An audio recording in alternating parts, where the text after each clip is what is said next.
gusto mo nila mag-message kung ingon ko i-text lang ako sa inyo. Kaya ngayong gabi sa atong tanan. Gusto na akong pasalamatan ang mga bisita, ang among pamilya. Thank you for being part of this special celebration ni Mami D. 75th birthday celebration. Thankful kayo sa Ginoo. We're so blessed na niabot to 75 si Mami D. Looking forward na mabot pa siya o 205. Abangan na to. Kaya na to, kaya? Abangan na to kampo na mabot siya 205 years old. Okay si Mama, 105. Hatag pa sa Ginoo. Ampo lang kita, no? Well, akong pagampo, o ba yung gagawin na di lang katagaan kung taas ang pinabuhi, mayong lawas, of course, malipayong pagpuyo, kauban sa imong pamilya, o sa imong sweetheart. Asa lang na sa sweetheart? Asa lang na ay, si Michael. Ako, papasalamaton ko kay nakita juga partner. Pinangga ko sa Ginoo, despite sa imuhang edad, nakita agad ko partner na yung anak Yani.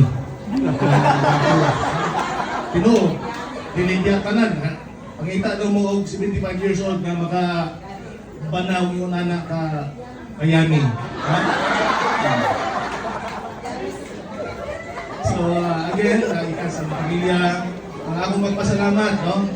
Ako naghangyo kaninyo na ang inyong presensya, ikalipay na mo, ikalipay ni Mami D, and mo na yung positive vibes, no? Na maabot pa siya ng 205. Let's hope and pray na ihatag sa Ginoo kay kung na mong gusto na makita pa yun namang sa Mami D, makita pa niya ang iyang apo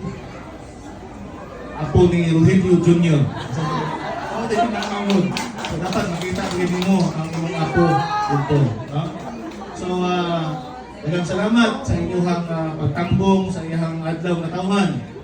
Panayon ning pasalamaton sa inyong kanayong paghinumdum sa iyang adlaw na tawhan. Tinangga ka na mo kay balod yung anak, no? Nakakapirmi sa mga kasing-kasing, nakakabilong ginuan. Kasi Senator Nani ang imuhang pinaka, of course, God-fearing son.